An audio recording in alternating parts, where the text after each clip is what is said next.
just like Dorothy Bradford, who's like, fuck it, jumps off the side of this ship, doesn't give a shit. R.I.P. Dorothy Bradford. I feel your pain. R.I.P. And R.I.P. to the half of the first Pilgrims that died within the first 3 months and had their bodies propped up against the trees to scare off the Native Americans. R.I.P. Dorothy Bradford. R.I.P.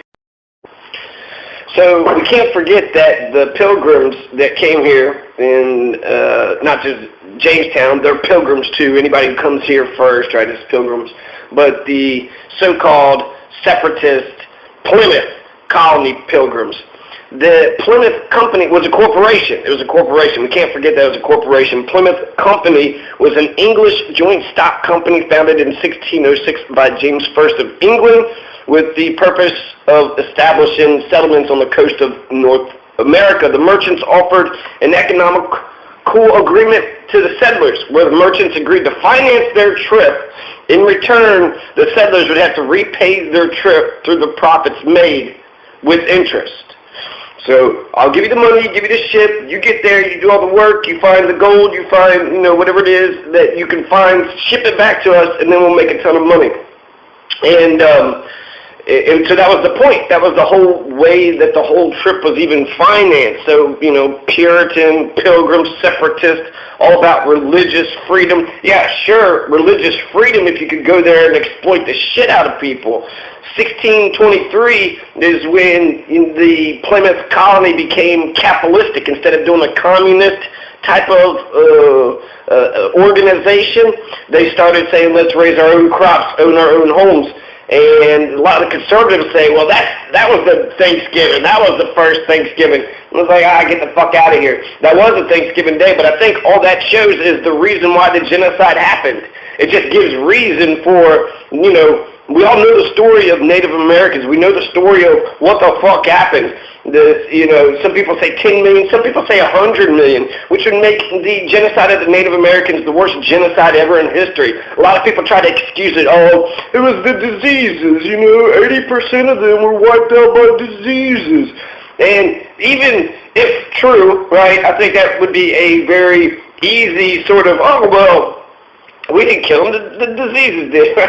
So that's a good way to whitewash history. But even if that's true, you're pretending like they didn't land on Patuxent lands. Who brought the diseases? That's biological warfare. And how did they catch whatever the Europeans were having? Because they're raping everybody? So they're spreading these fucking diseases because they're, barbaric conquistadors going around raping, pillaging, murdering, and attacking everybody. And that's, that's consistent from Columbus to De Soto, Pizarro, the Spanish, the English, the French, almost all the way, I won't say all the way to present day, but there is 1973, there was a second Wounded Knee. A bunch of students had organized at the Wounded Knee Massacre, where the Wounded Knee Massacre had actually happened, and then people started saying, get off, and then they started freaking out, and then they attacked them again. I think they killed a bunch of people. 1973, just 40 fucking years ago. People still crying about JFK. What about the second fucking Wounded Knee? Anybody crying about that? And the second Wounded Knee, something off the top of my head, Johnny Depp, I heard, was actually buying the land for the Native Americans with the second Wounded Knee. So that's sort of, the Pilgrims were corporatists. It was about making money. It was about, capitalism was definitely one of the main things. Religious freedom had its element, especially for, your main people, your Bradfords and your John Winthrops, but the company wanted the money. The company wanted the resources to come back, and so it wasn't just a little fun, let's just go build a utopia over there. It was, something that was based in capitalist economics. The London Company struggled financially.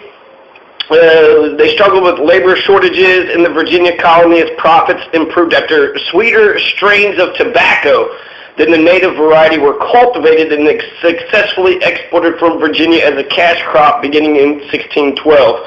So when they started raising tobacco, then that's when the London Company in Jamestown in Virginia You know, there's like, oh wait, we can actually make money over here and do some shit. Eventually the company loses its charter and Virginia becomes a royal colony. The Virginia and Plymouth company were actually one company at one time, and then they split off.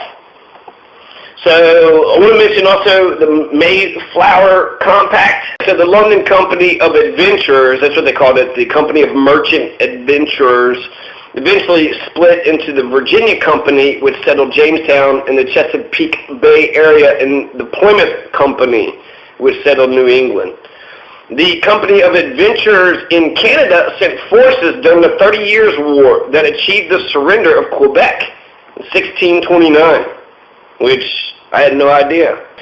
I want to mention the very last thing, the Mayflower Compact. This is supposed to be a precursor to the Constitution. So the Mayflower Compact was about the religious nutters uniting because they were like, oh shit, you know, they didn't land where they were supposed to land, so therefore the charter that they had been given, you know, legally they weren't in the land that they were allowed to have. They just kind of, you know, saw some Patuxent lands, a bunch of dead bodies, and were like, yeah, we'll take this land. This is what we want right here. And, you know, Squanto didn't give a fuck. He was the last Patuxent. He's like, yeah, you all can have the Patuxent lands. Go ahead, it's yours. No problem. But it was religious nutters. So you have like 100 pilgrims, right, in the Mayflower, and half of them eventually died. But not all of them were religious people. There were some people that were adventurers, tradesmen, and servants. So they had servants, right? So that's fucking great.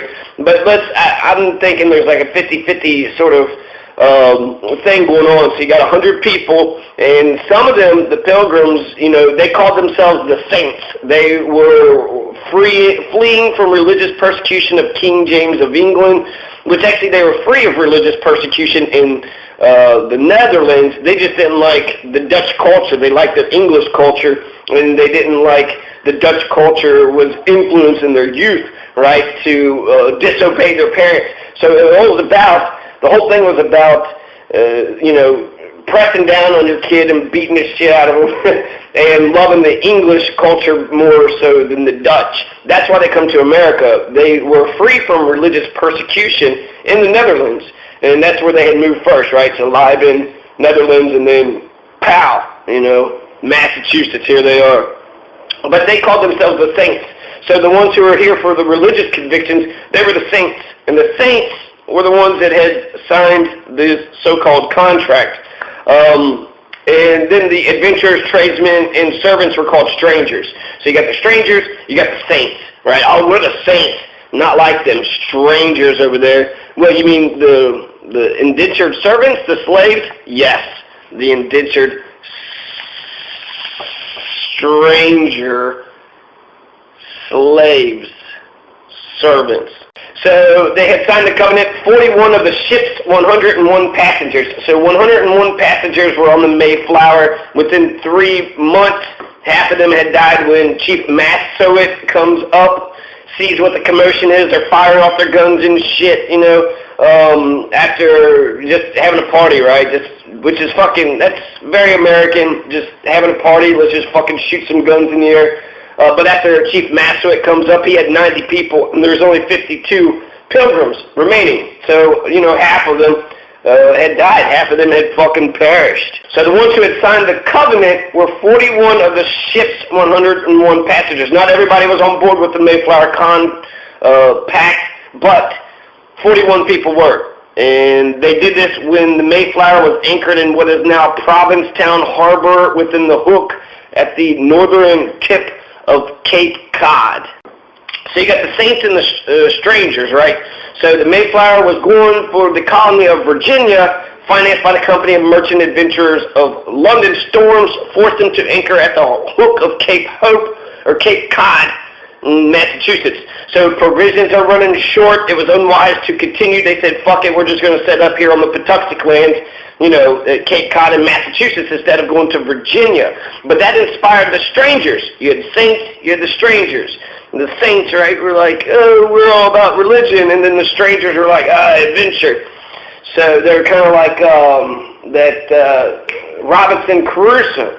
So you had, over half of the people were Robinson Crusoe type people, but the strangers, they said, well, if we're not in Virginia territory, then how do you have any right to tell us what to fucking do? We're not even in the right spot. We're not in your jurisdiction. And therefore, they're going to use their own liberty because you all didn't have the power to command them what to do. Well, to prevent this, the Pilgrims chose to establish a government, and the Mayflower Compact was based simultaneously upon a majoritarian model, taking into account women and children don't vote. So the men, right, there's 101, so I'm not for sure who's dying, when Dorothy Bradford had jumped off overboard and said, fuck this, world, fuck you, William Bradford. The day before, a kid had died. So a child had died, she couldn't fucking stand it, and then, jumped overboard. So maybe they just didn't want to go ahead and live their lives because they couldn't fucking vote. It was like, if we don't have the right to vote, if we don't have that civil power, fuck it, and jumped overboard. So the Mayflower Compact was just basically like one or two sentences. It was a majoritarian model. The settlers' allegiance was to the king, which is kind of insane if you ask me. Of England, the fucking king of England, why would you, you're running away from the motherfucker and then you're pledging allegiance?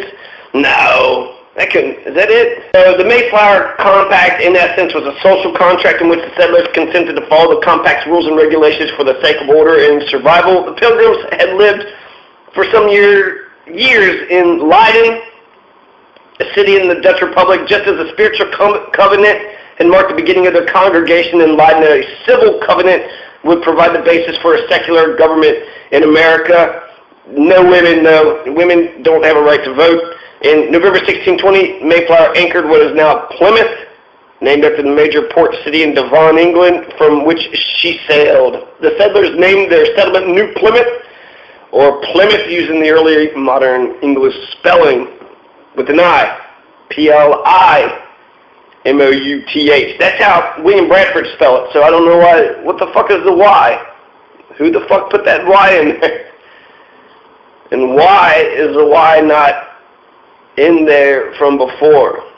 Why do we have a Y? Why do we ask why? So I'm actually a little bit confused about the Mayflower Compact because it's saying right here, loyal subjects of our dread sovereign Lord King James by the grace of God of Great Britain, France, Ireland, King, Defender of the Faith, etc., blah, blah, blah.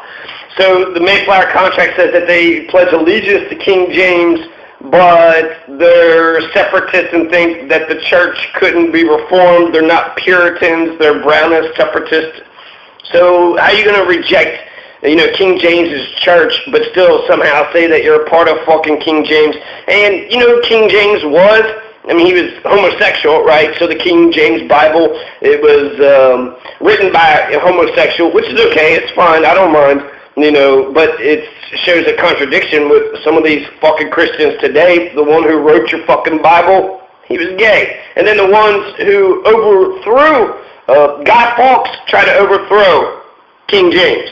Guy Fawkes, he was actually like a Jesuit, a rabid Catholic, but it made him a revolutionary. So he tried to overthrow the fucking government. And that's honorable. I just think the Guy Fawkes mask is actually, it's earned. Guy Fawkes earned his place in history. You can see how scared they were. Oh my God, what if he would have succeeded? Then government powers wouldn't be. And so Guy Fawkes had sort of showed, that the government was basically just made up of people who make decisions and buildings, and that was it. And so for, hundreds of years they had this demonstration in England, Guy Fawkes Day, where they would burn this motherfucker over and over again. So I think after, taking centuries of fucking heat and bullshit, man, he didn't, what he did wasn't that, it's not that surprising, right? There's the oppressors right there. One of the oppressed, try to take out the oppressor. Holy shit, let's make an example out of him. I don't know. If I was on the plantation, I would be Nat Turner. And so that totally makes sense to me. I don't understand if they're separating from the Church of England, but they still love the English culture. They didn't like the Dutch. Why do you still like this man who has totally corrupted the church? If he corrupted the church, why would you still be pledging allegiance to him? So I'm a little confused about that.